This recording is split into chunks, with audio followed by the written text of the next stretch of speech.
Bismillahirrahmanirrahim. Assalamualaikum warahmatullahi wabarakatuh. Selamat berjumpa dan selamat bergabung kepada calon siswa dan siswi SMP Budi Mulia pada tahun ajaran 2020-2021. Pada kesempatan ini, perkenalkan Bapak, nama Ade Saifuddin, SPD. Tugas mengajar IPA di kelas 7 dan di kelas 8. Pada kesempatan ini Bapak diberi tugas oleh pihak sekolah untuk mengenalkan atau memberikan materi dalam kegiatan MPLS, yaitu materinya adalah pola hidup bersih dan sehat di masa pandemi COVID-19.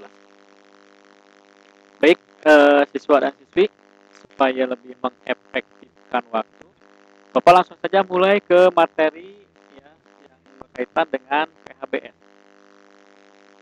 Yang melatar belakangi PHBS di sekolah, ya, sekolah selain berfungsi sebagai tempat pembelajaran, juga dapat menjadi ancaman penularan penyakit jika tidak dikelola dengan baik. Lebih dari itu, usia sekolah bagi anak juga merupakan masa rawan serang berbagai penyakit. Apalagi ya anak-anak tersebut yang kurang memperhatikan pola hidup bersih dan sehat.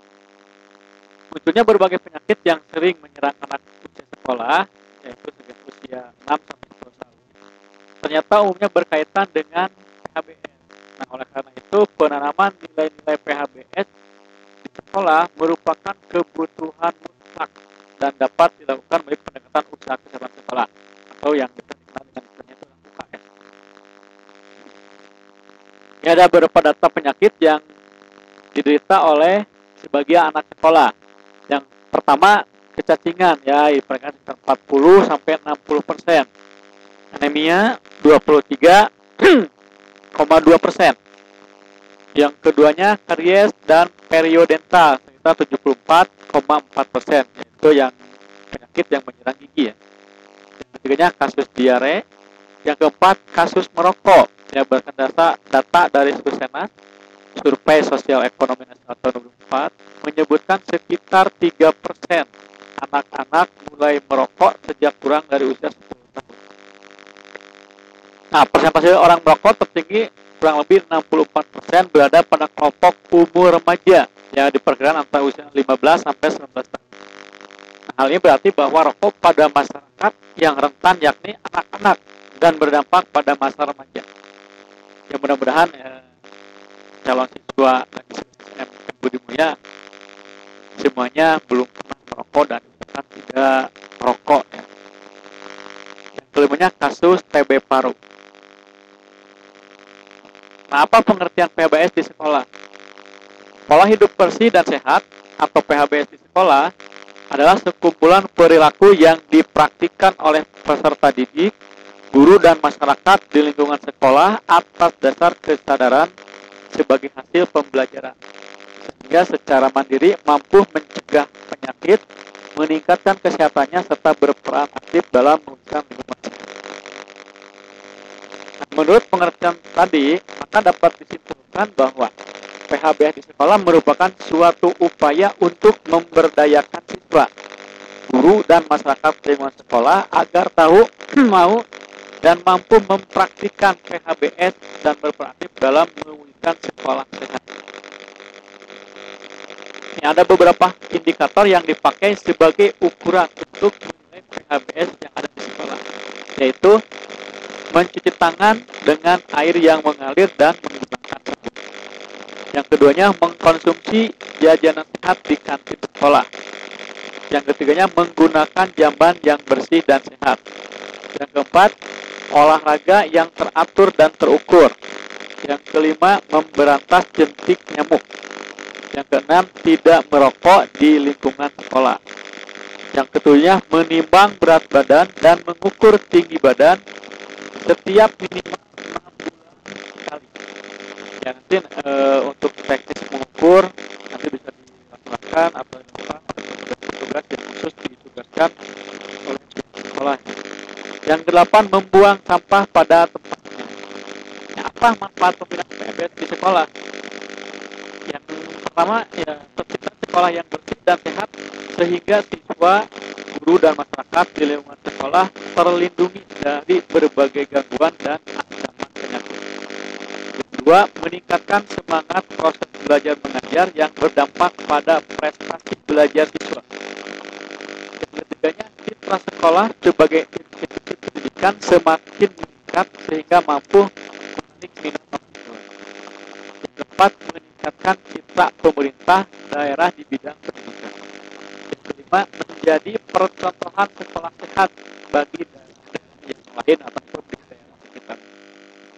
Ini ada beberapa penerapan PHBS di sekolah. Yang pertama, menanamkan nilai-nilai untuk ber-PHBS kepada siswa sesuai dengan kurikulum yang berlaku. Keduanya, menanamkan nilai-nilai untuk ber-PHBS kepada siswa yang dilakukan di luar jam pelajaran biasa atau bisa disebut dengan ekstrakurikuler.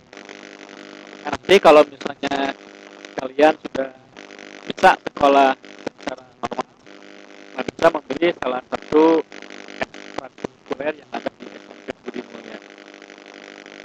Tiga, kerja bakti dan lomba kebersihan kelas. 4, aktivitas kader kesehatan sekolah. Ya, kalau di SD itu ada dokter kecil, kalau di SMP itu ada primer dan juga ada UKS juga. 5, pemeriksaan kualitas air secara sederhana. Yang keenam, pemeliharaan zaman sekolah. Nah, pemeliharaan zaman ini adalah tanggung jawab semua warga sekolah, termasuk siswa, kalau orang tua tidak ya, juga guru, petugas sekolah, dan lain. Yang ke-8 atau yang ke-7 ya maaf, pemeriksaan jentik nyamuk di sekolah.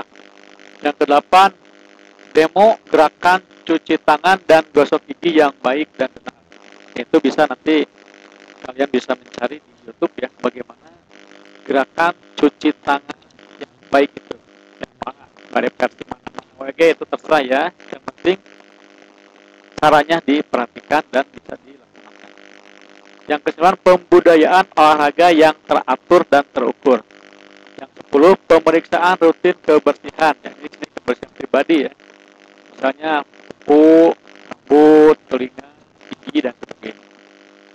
11, bimbingan hidup bersih dan sehat melalui konseling yang bisa disebut bagian PP atau bagian B.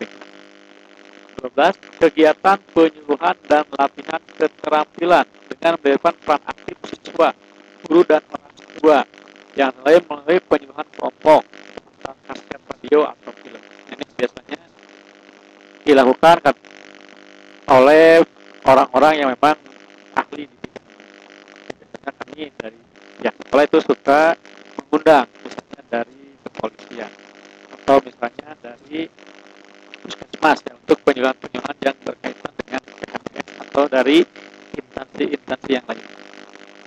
Yang ke-13, penempatan media poster, penyebaran leaflet, dan membuat majalah dinding. 14, pengawasan dan penerapan sanksi pengawas penerapan PHBS di sekolah.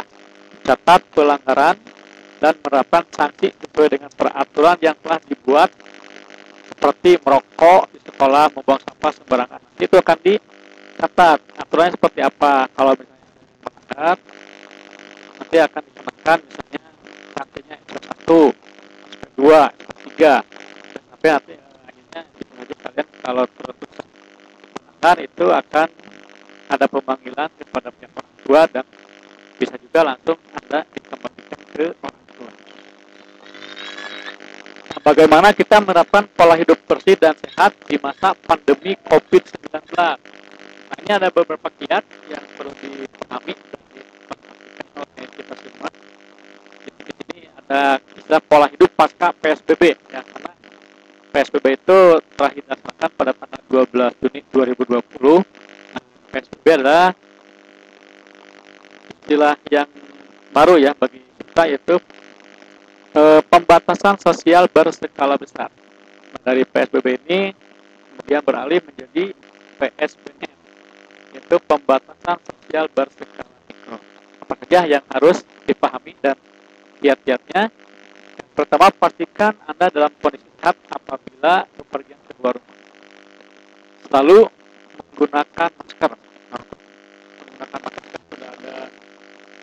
yang baru bagi siapapun yang keluar rumah beraktivitas, apalagi sambil bergurumun, berkelompok. Ini kalau yang tidak menggunakan masker nanti akan diadakan tindakan yang tegas dari Satuan Tugas COVID-19. Mungkin nanti ada yang dari Babinsa Polisi dan juga yang dari Babinsa TNI, juga dari Satuan Polisi Pamung Praja atau Pol PP. Karena bagi yang melanggar ini akan dikenakan denda sekitar Rp100.000 sampai Rp250.000 kalau tidak salah ya. Bisa juga nanti sanksinya itu adalah membersihkan jalan dan menyanyikan lagu nasional. Kemudian ada tilang KTP bagi yang sudah punya, mohon untuk dimasukkan kepada rekan-rekan, kepada keluarga dan orang tua ya, harus menggunakan masker gitu. Nah, apa ya? Karena kalau ketangkap oleh Pol PP nanti KTP-nya akan ditilang dan harus diambil ke Mako Satpol PP di kabupaten. Itu ada di komplek Pemda, di lokasinya di daerah sana. Selalu jaga jarak dengan orang lain minimal 1 meter.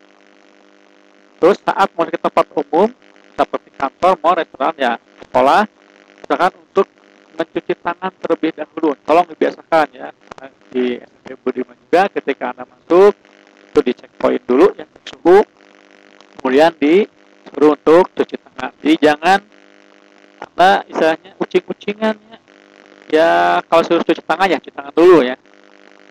Lakukan dengan penuh kesadaran dan penuh tanggung jawab dan kesempatan. Hanya untuk yang poin 5, upayakan menggunakan kendaraan pribadi bagi yang punya. Kalau yang tidak punya jangan memaksa kepada orang tua ya untuk dibelikan kendaraan pribadi, nanti orang tuanya yang memang sendiri ya. Nomor 6, upayakan membayar secara tunai. Terus yang ke-7, selalu bersihkan meja kerja, meja makan dengan disinfektan. Yang 8, gunakan siku untuk membuka pintu ya, dan menekan tombol lift kalau kita pergi ke mall atau ke kantor. Tapi kalau misalnya di rumah ya anak pakai tangan aja seperti biasa, tapi tetap ya, jaga kesehatan, cuci tangan, menggunakan sanitizer ya. Atau bisa juga kalau memang ada mau bisa memakai sarung tangan latex. Terus yang ke-9, kurangi menyentuh wajah atau mengecek mata dengan tangan. Ya biasakan gunakan tisu ya yang bersih.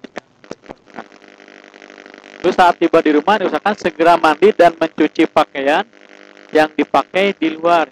Jangan bersentuhan dulu dengan anggota keluarga ya, sebelum kalian membersihkan diri dulu. Ya minimal cuci tangan dulu. Nah jika dirasa perlu bersihkan ya handphone bagi yang punya, kacamata dengan disinfektan serta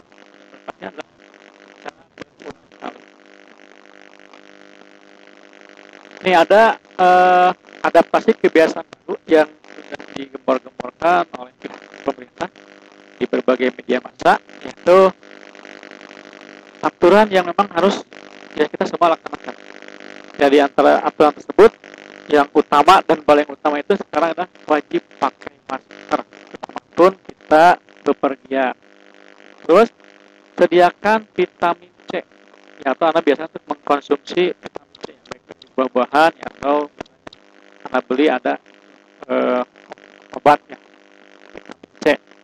Terus kalau memang perlu ya Anda membawa senjata kemanapun Anda pergi kalau itu jaraknya jauh. Terus biasakan membawa tisu basah. Terus membawa hand sanitizer dan juga ya, kalau memang perlu ya bawa perlengkapan makan sendiri. Ya walaupun istilahnya ribet, berabe, tapi ya kalau misalnya kita sudah biasa dan membiasakan itu nanti akan lebih ringan dan lebih enjoy, tidak akan merasa dibebani. Ini ada beberapa gambar terkait dengan adanya arahan untuk adaptasi kebiasaan baru di masa pandemi COVID-19. Kalian bisa melihatnya dan menyimak. Ini ya, ini digambar jika sedang tuh di rumah sakit. Sedia hand sanitizer kemana-mana. Tidak lupa pakai masker. Tetap jaga jarak ya antara 1 sampai 2 meter. Sering cuci tangan dengan pakai sabun dengan air mengalir. Setiba di rumah langsung mandi. say hello aja, ya tidak salaman ya dengan teman-teman. Kecuali kalau memang kalian sudah tahu bahwa teman Anda itu memang sehat, tapi juga Anda harus yakin dulu bahwa Anda juga sehat. Nah, gunakan uang elektronik. Jaga jarak di kendaraan umum. Jangan berdempet-dempetan ya, dan tetap menggunakan masker. Nah, ini ada anjuran juga bagi balita dan lansia, diharapkan tidak banyak keluar rumah ya. Jadi stand di rumah saja. Tapi kalau memang perlu ya silakan. Tapi tetap harus menjaga kesehatan dan ikuti aturan protokol kesehatan yang sudah dianjurkan oleh pemerintah. Akhir kata, jangan pernah menganggap enteng wabah COVID-19. Tetaplah waspada dan ikuti arahan dari pemerintah. Karena kalau sudah terkena dampak, Anda juga yang akan merasakannya. Lebih baik mencegahnya dari sekarang sebelum menyesal kemudian. Tetaplah berdoa dan beribadah kepada Tuhan. Semoga wabah COVID-19 segera berlalu dan tidak pernah menyerang kita semua. Amin. Itulah pemaparan materi para kesempatan ini ya, di kegiatan MPLS yang dilaksanakan secara online atau daring. Ini ada beberapa quiz atau beberapa pertanyaan yang Bapak ajukan kepada kalian. Silakan nanti disimak dan dikerjakan di buku tugasnya masing-masing. Karena pada akhir kegiatan MPLS, tugas-tugas ini akan dikumpulkan sebagai bukti bahwa kalian mengikuti kegiatan MPLS yang dilaksanakan di SMP Budi Mulya. Yang pertama, apa yang melatar belakangi adanya PHBS di sekolah? Yang kedua, apa pengertian PHBS di sekolah? Yang ketiga, apa sajakah indikator PHBS di sekolah? Yang keempat, bagaimanakah penerapan PHBS di sekolah? Yang kelima, apa sajakah manfaat PHBS di sekolah? Dan yang terakhir, kiat apa saja yang harus dilakukan pada masa pandemi COVID-19 supaya tidak menular dan tidak menularkan? Tunggu jawabannya secepatnya, nanti bisa dikoordinir ya oleh kalian dan diserahkan kepada pihak panitia MPLS. Nah, sekian dan terima kasih. Semoga apa yang sudah Bapak sampaikan tadi jadi ilmu yang bermanfaat dan dapat disampaikan kembali kepada orang-orang yang ada di sekitar kalian.